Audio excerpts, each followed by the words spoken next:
like to talk to you about the proper use and maintenance of a yard weed eater.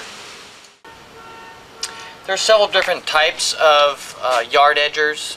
Some are gas, some are electric, some are commercial duty, and some are consumer duty, or your typical duty found in your local home improvement stores. This one is consumer rated, or consumer duty. It's not heavy duty.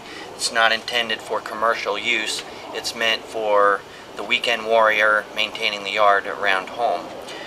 This one is gas. There are electric models, as I mentioned earlier, and also another feature about this one that I'd like to point out is it has interchangeable ends. So this can be used as an edger, or by simply removing the end and replacing it with a weed eater end. Now I have a weed eater instead of having to buy multiple machines to do different jobs. It's one machine that does it all by simply exchanging the ends.